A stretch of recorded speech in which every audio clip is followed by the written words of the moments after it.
music can sometimes be a bit too bright when you're working with more underground, dance music. Moving some of the high end of that pop song to make it work better with this one. Sometimes old school trance music or old school dance songs have a different mix. The EQ structure is different. So you might want to increase the low end. You might want to increase the mid-range of that song to work better so it doesn't sound as empty when you play it. And what I mean by empty is that because it might not be as loud. Increasing the volume in that case also helps. You can see here that we adjusted the channel volume. We increased that mid-range. We even perhaps increased that low end just to give it a little bit of a fullness because you're competing with a modern production, a modern mix, and you want it to be able to translate well. So those are just some considerations to think about. When you are dealing with songs that are a little bit older, you might also be cautious of the volume. You are mixing in, making sure that even though if the fader is showing the same volume, right? So this is when we talked about, dynamics in your music. Modern songs are heavily compressed, okay? And older music isn't as compressed, okay? And it might still show the same level, okay? But the dynamics are different, okay? And it's gonna sound slightly quieter than the one that's playing. You always wanna be mindful of that and increase the volume if necessary.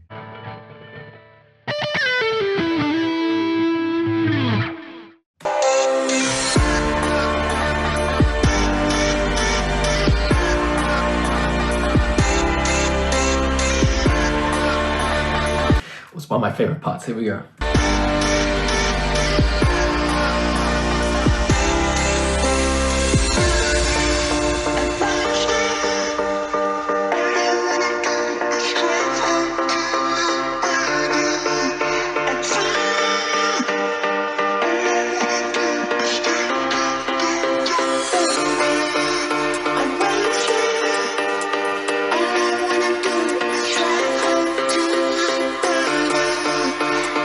Okay, in moments like this, when you sort of have nothing to do, this is where the interaction with the audience comes in. You don't have to blast them with a million lasers and a giant alien staring at you. I'm not saying that they shouldn't do that. It's really cool, right? But you don't want that to be just the center focus of what you do.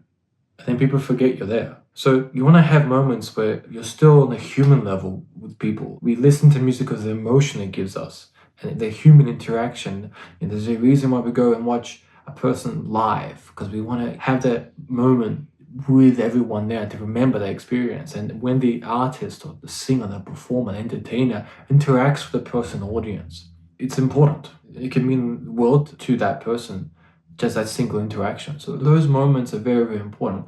Even on the stream, I might not see you personally, but just interacting with you, acknowledging that you're there, that's important to me.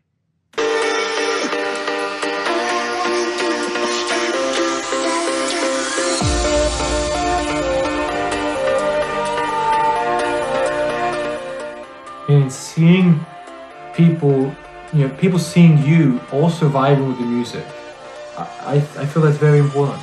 Yeah, if people see you enjoying it, that you're not just doing it for the hell of it. You pick the songs because you enjoy them. You're dancing with them.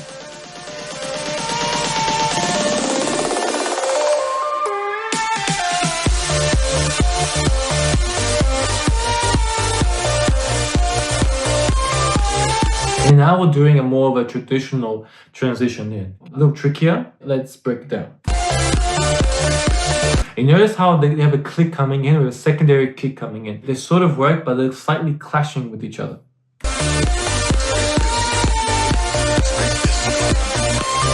You can see how we are mixing them in, but they're slightly off the grid, slightly in the grid, slightly off the grid, slightly in the grid. It's fluctuating.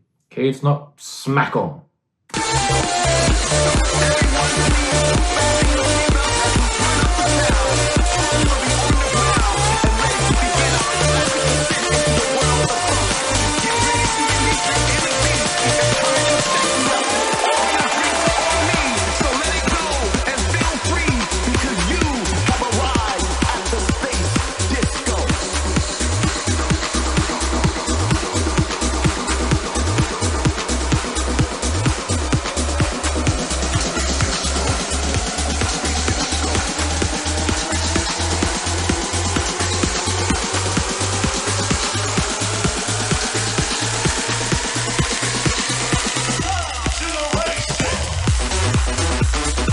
why would you manipulate the EQ so much? What would be the scenarios when you would want to sort of do something like this? Now, on this model, the EQ capability isn't crazy.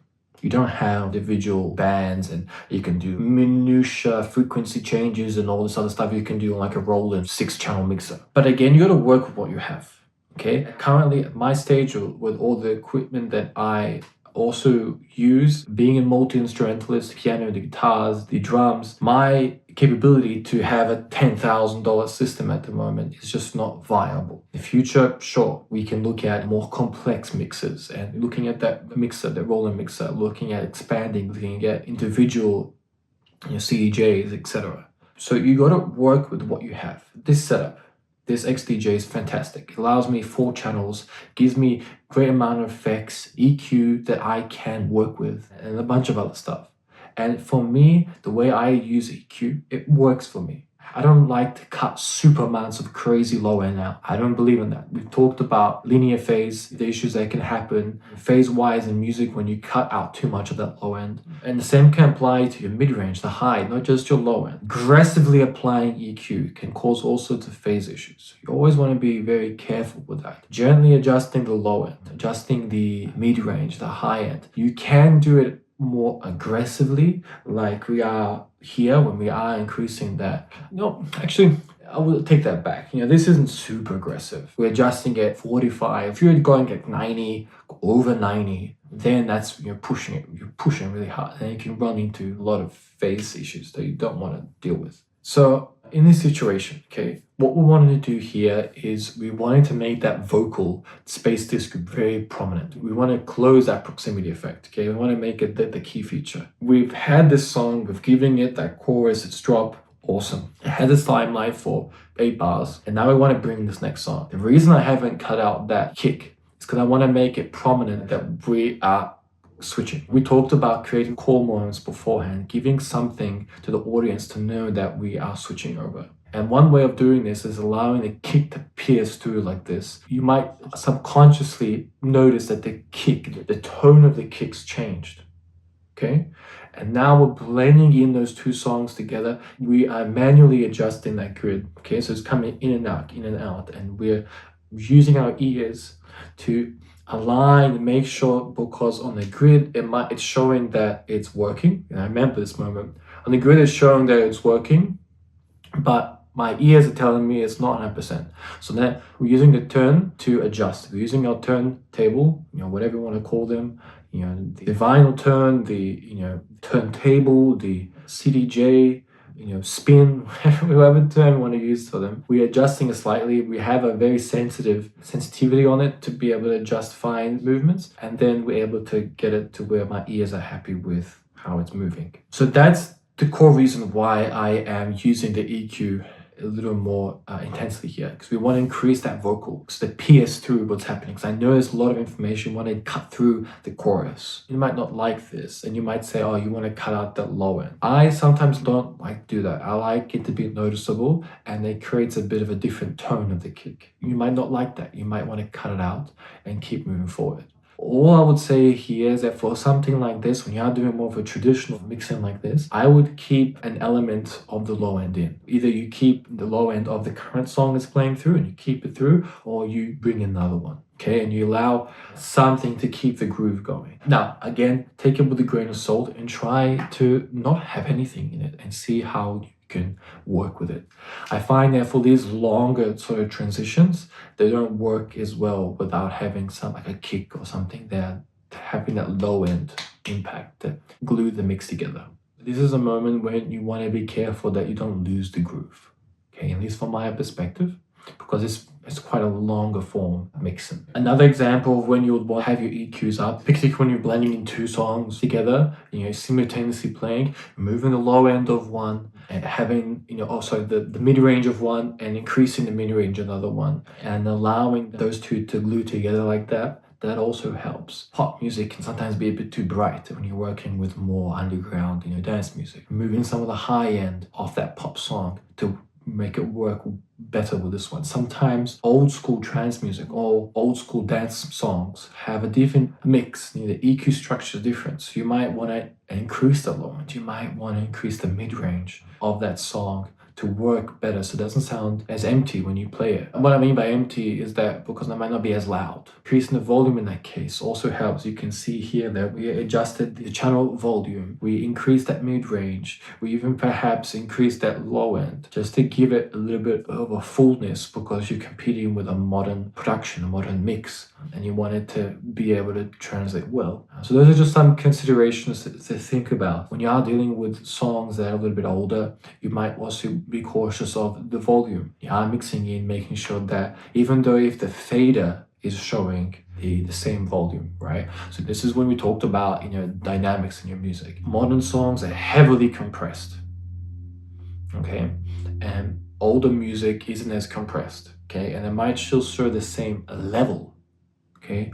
But the dynamics are different, okay? And it's gonna sound slightly quieter than the one that's playing. You always wanna be mindful of that and increase the volume if necessary. So yeah, these are just a range of different things to consider when you are working with songs that are a little bit older, when you are working with, wanting to have a certain song prominent, when you are wanting to mix two together and create a strong blend, strong connection between the transitions that you're creating or the blends that you want to create. Yeah.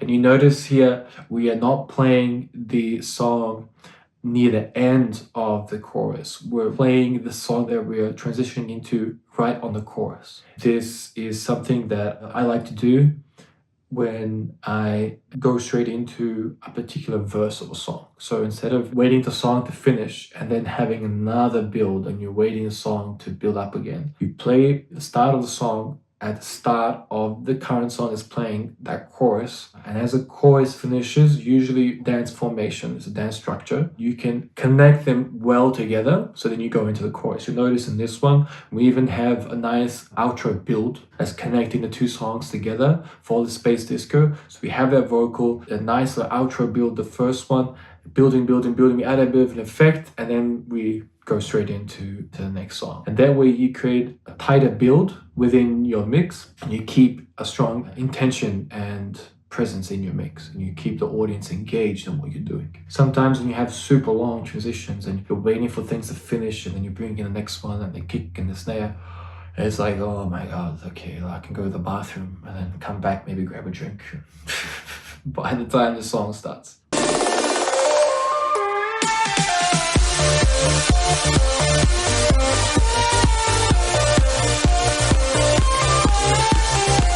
Okay, see, I notice the fade is slightly coming in, and we change that tone on the kick. And I'm noticing that it's still slightly off, even though it's on the grid. It's showing on the grid that it's good. I'm not liking where it is. Now we use our ears.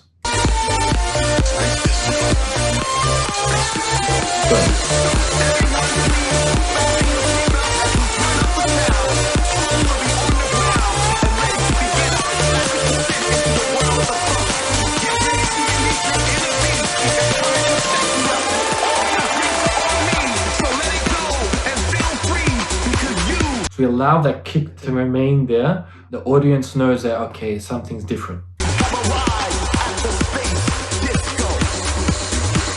song that we're playing, it's still going, it has that outro build that we're going to use now.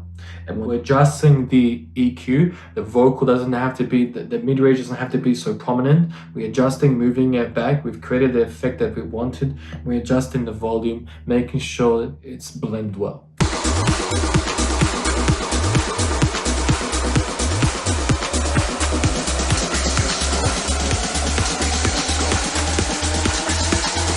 Okay, we're adding that effect on the first song. And then now it's almost like, okay, what is going on? We played, there's the first song playing, the second one playing, we're switching to the third one. Okay, this is an example of where you can have these two songs and then you can surprise the audience by having a third song and bring that one in.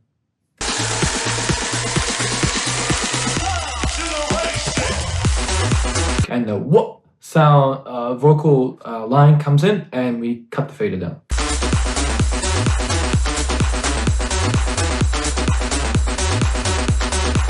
And and the song goes into the main part that we want, that main sort of chorus or the main verse section that we want, and we're bringing in the next song. Very quick, straight into the next one, just so we can have it ready and we can move forward.